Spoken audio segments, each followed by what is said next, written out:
రేపే జూలై 10వ తేదీ ఎంతో శక్తివంతమైన వ్యాస పౌర్ణమి. మీనరాశి వారు జాక్పాట్ కొట్టబోతున్నారు. జూలై నెల 10, 11, 12 తేదీలలో మిమ్మల్ని అన్నవారే మీ కాళ్ళు మొక్కుతారు. ఊహించని రాజయోగం మీ జీవితంలో మీరు చూడబోతూ ఉన్నారని చెప్పడంలో సందేహం అయితే లేదండి. అసలు రేపటి నుండి కూడా మీనరాశి వారి జీవితం ఏ విధంగా మారిపోతుంది, వీరి జీవితంలో కలగబోయే పూర్తి మార్పులు ఏ విధంగా ఉంటాయి, వీరి విద్య, ఉద్యోగ, వ్యాపార, వైవాహిక జీవితాల్లో మీనరాశి వారికి ఏ విధంగా కాలం కలిసి రాబోతూ ఉంది, అన్ని విషయాల గురించి కూడా ఇప్పుడైతే మనం క్లియర్గా ఈ వీడియో ద్వారా తెలుసుకుందాం. శ్రీ కోయదేవతల జ్యోతిష్యాలయం ఫోన్ ద్వారా జ్యోతిష్యం చెప్పబడును. కాశీ అఘోరాల వద్ద వాక్సిద్ధి మంత్రసిద్ధి పొందిన వంశపారంపర్య జ్యోతిష్యులు లక్ష్మణ్ రాజు గారు మీ సమస్యలైన ధనం నిలకడ లేకపోవటం, వ్యాపార సమస్యలు, వివాహం ఆలస్యం, ప్రేమ, సంతానం, భార్యాభర్తల సమస్యలు, శత్రుదోషం, పీడకలలు, వంశవృద్ధి లేకున్నా, ఆరోగ్య మానసిక సమస్యలు ఉన్నా మీ పేరు జాతకాన్ని బట్టి ఫోటో చూసి అద్భుతమైన జ్యోతిష్యం చెప్పగలరు. మంత్ర ప్రయోగాలున్నా, పూర్వీకుల దోషాలున్నా, స్త్రీ శాపాలున్నా, దిష్టి తీసిన నిమ్మకాయలు తొక్కి బాధపడేవారికి కనుదిష్టి ప్రభావం, చేతబడి, బాణామతి వంటి ఇతర ప్రయోగాలకు శక్తి పూజలు చేయబడును. మీకు ఎటువంటి సమస్యలు ఉన్నా 100% గ్యారంటీగా పరిష్కారం. ధన వశీకరణ, జన వశీకరణ, భార్యాభర్తల వశీకరణ, ప్రేమ వశీకరణ చేయబడును. దూర ప్రాంతాల వారికి ఫోన్ ద్వారా జ్యోతిష్యం చెప్పబడును. మీరెక్కడెక్కడో జ్యోతిష్యం చెప్పించుకుని నిరాశ చెంది ఉంటే ఒక్కసారి ఈ గురువుగారిని సంప్రదించి పరిష్కార మార్గం పొందండి. శ్రీ కోయదేవతల జ్యోతిష్యాలయం ఫోన్ ద్వారా జ్యోతిష్యం చెప్పబడును. ఎటువంటి సమస్యకైనా ఫోన్లోనే పరిష్కారం చూపబడును. అంతకన్నా ముందు మీలో ఎవరైనా కొత్తగా కనుక మన ఛానల్ని చూస్తున్నట్లయితే తప్పకుండా వీడియోని లైక్ చేయండి. తప్పకుండా మన ఛానల్ని సబ్స్క్రైబ్ చేసుకోవడం మర్చిపోకండి. సబ్స్క్రైబ్ చేసుకోవడంతో పాటుగా పక్కనే ఉన్న బెల్ ఐకాన్లో ఆల్ని ట్యాప్ చేయండి. విధంగా చేయడం ద్వారా మేము పెట్టే ప్రతి వీడియో కూడా మీకు నోటిఫికేషన్ రూపంలో కనిపిస్తుంది. మీరు మిస్ కాకుండా మన వీడియోని చూడగలుగుతారు. ఇక వీడియోలోకి వెళ్ళిపోయి మీనరాశి వారి గురించి పూర్తి విషయాలు తెలుసుకుందాం. మీనరాశి వారికి సమయం ప్రారంభించబోయే పనులలో మనోబలం తగ్గకుండా చూసుకోవాలి. ఉద్యోగంలో ఆటంకాలు రాకుండా ముందు చూపుతో వ్యవహరించాలి. పై అధికారులతో కలుపుకొని పోయే మనస్తత్వానితో ముందుకు సాగాలి. దుర్గా ధ్యానం మీకు శుభప్రదమైన ఫలితాలు అందిస్తుంది. శ్రీ లక్ష్మీ యోగం మీకు శుభప్రదమైన మార్పులు అందిస్తుంది. ఆర్థికంగా విజయాలను అందుకుంటారు. ప్రారంభించిన పనులను విజయవంతంగా పూర్తి చేస్తారు. ఉద్యోగంలో మీకు చాలా శుభ ఫలితాలు అయితే ఉన్నాయండి. వ్యాపారంలో మంచి నిర్ణయాలతో అనుకున్నది అనుకున్నట్లుగా సాధిస్తారు.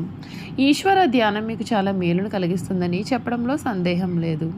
ఈ మీనరాశి వారికి సమయం అంతా కూడా అనుకూలమైనటువంటి రోజులు అయితే కనిపిస్తూ ఉన్నాయి. మీరు ఏదైతే కావాలని కోరుకున్నారో అది వచ్చి మీ కాళ్ళ దగ్గరకు చేరుతుంది. అన్ని విధాలుగా ఉన్న ఆటంకాలు అయితే మీకు ఈ సమయాన తొలగిపోయే సూచనలు కూడా కనిపిస్తూ ఉన్నాయండి. మీనరాశి వారికి జూలై నెల 2025 ఒక ముఖ్యమైన మరియు సవాలుతో కూడినటువంటి మాసంగా చెప్పాలి. ఈ రాశిలో శని సంచారం అంటే జన్మ శని మరియు 12వ ఇంట్లో రాహు ఉండడం చేత వ్యక్తిగతంగా, వృత్తిపరంగా మరియు ఆర్థిక పరంగా తీవ్రమైన ఒత్తిడి మరియు జాప్యాలను కూడా ఎదుర్కొంటారు. అయితే మీ రాశి అధిపతి గురువు 4వ ఇంట్లో బలంగా ఉండడం మీకు ఒక వరం లాంటిదే. ఇది కుటుంబ జీవితంలో ప్రశాంతతను, మానసిక స్థైర్యాన్ని అందించి మిమ్మల్ని అనేక సమస్యల నుండి రక్షిస్తుంది. ఇది మీ యొక్క సహనానికి, పట్టుదలకు కూడా అసలైన పరీక్షగా చెప్పాలి. వృత్తి జీవితంలో చాలా కష్టపడాల్సిన సమయంగా భావించవచ్చు. మీ రాశిలో ఉన్న శని ప్రభావం కారణంగా పని భారం విపరీతంగా పెరుగుతుంది మరియు ప్రతి పనిలోనూ కూడా అడ్డంకులు, జాప్యాలు ఎదురవుతాయి. మీ 10వ ఇంటి అధిపతి గురువు 4వ ఇంట్లో ఉండడం చేత పనిలో స్థిరత్వం ఉన్నప్పటికీ కూడా ఆశించిన పురోగతి అయితే ఉండదు. మీరు చేసే కష్టానికి తగిన గుర్తింపు లభించడం లేదనే భావన మీలో కలుగుతుంది. అంతేకాదు ఉద్యోగ ప్రయత్నాలకు ఇది సరైన సమయం కాదు. ఉన్న ఉద్యోగంలోనే కొంచెం ఓపికతో కొనసాగడం ఉత్తమం. అనవసరమైన ప్రయాణాల కారణంగా అలసట అనేది పెరుగుతుంది కనుక జాగ్రత్త. ఆర్థిక పరంగా ఈ సమయం కొంచెం కఠినంగానే ఉంటుంది.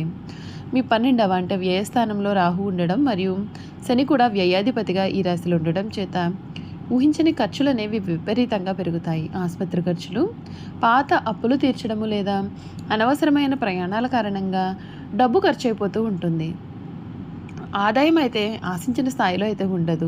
ఆస్తులను అమ్మడం లేదా పెద్ద మొత్తంలో అప్పులు చేయడం వంటివి మీరు చేయవద్దు. ఈ నెలాఖరున మీ ధనాధిపతి కుజుడు బలపడడం వలన కుటుంబ సభ్యుల సహాయంతో కొంతవరకు ఆర్థికపరమైన ఉపశమనం మీకు లభిస్తుంది. ఈ సమయాన మీకు అత్యంత ఊరటనిచ్చే అంశం కనిపిస్తోంది.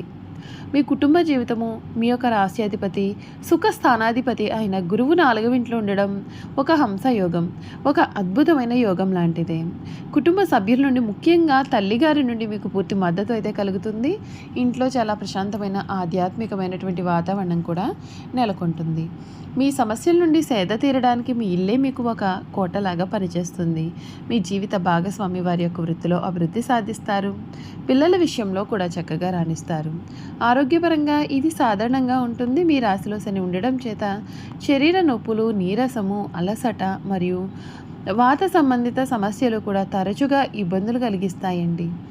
12వ ఇంట్లో రాహు ఉండడం చేత నిద్రలేమి, మానసిక ఆందోళన కూడా ఉంటాయి. అయితే మీ 6వ ఇంట్లో కేతు ఉండడం చేత మీరు రోగాలను కూడా సమర్థవంతంగా ఎదుర్కొని వాటి నుండి త్వరగా కోలుకునేటటువంటి శక్తి ఏదైతే ఉందో అటువంటి శక్తిని మీరు పొందుతారు. సరైన విశ్రాంతి, పౌష్టికాహారం తీసుకోవడం ద్వారా మీరు చాలా ఆరోగ్యంగా ఉండవచ్చు. వ్యాపారస్తులకు ఇది చాలా నెమ్మదిగా సాగే మాసంగా చెప్పాలి. శని ప్రభావం కారణంగా ప్రతి పనిలోనూ కూడా జాప్యం మరియు రాహు ప్రభావం వలన ఊహించని ఖర్చులు కూడా ఉంటాయి. లాభాలు ఆశించిన స్థాయిలో అయితే ఉండవు. వ్యాపార విస్తరణ లేదా కొత్త పెట్టుబడులకు ఇది ఎంత మాత్రము కూడా అనుకూలమైతే కాదు. అయితే కుటుంబ సభ్యుల మద్దతుతోనే లేదా రియల్ ఎస్టేట్ సంబంధిత పనుల ద్వారా కొంతవరకు లాభాలు ఉండవచ్చు.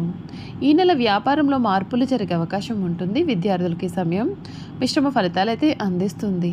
5వ ఇంట్లో బుధుడు మరియు 5వ ఇంటిపైన గురువు దృష్టి ఉండడం చేత మీ యొక్క గ్రహణ శక్తి చాలా బాగుంటుంది. అయితే రాశిలో ఉన్న శని ప్రభావం వలన బద్ధకం, చదువుపైన అశ్రద్ధ మరియు ఏకాగ్రత లోపించడం వంటివి జరుగుతాయి. ఈ నెల మొదటి భాగంలో 6వ ఇంటి అధిపతి సూర్యుడు 5వ ఇంట్లో ఉండడం చేత కొన్ని అడ్డంకులు అయితే రావచ్చు. మీరు బద్ధకాన్ని పట్టుదలతో ప్రయత్నం చేసినట్లయితే గురువు అనుగ్రహం కారణంగా విజయం సాధించగలుగుతారు. చూశారు కదండి, మీనరాశి వారి గురించి తెలుసుకున్నారు కదా. ఇక వీరి గుణగణాలు ఏమిటి, వీరు చేయాల్సిన జాతకపరమైన పరిహారాలు కూడా క్లియర్గా తెలుసుకుందాం. మీనరాశి వారి గుణగణాలు చూసుకున్నట్లయితే వీరు స్వసిద్ధంగా చాలా మంచివారు. ఏ విషయాన్ని కూడా రహస్యంగా దాచుకునే ఆలోచన అయితే వీరికి ఉండదు. రహస్యంగా దాచుకోవడం వీరికి చేత కాదని కూడా చెప్పాలి. ఇతరులకు అపకారం తలపెట్టడం, కుట్రలు పొందడం వీరికి ఏమాత్రము కూడా చేత కాదండి. చూసారు కదా, మీనరాశి వారి గురించి అయితే క్లియర్గా తెలుసుకున్నారు కదా.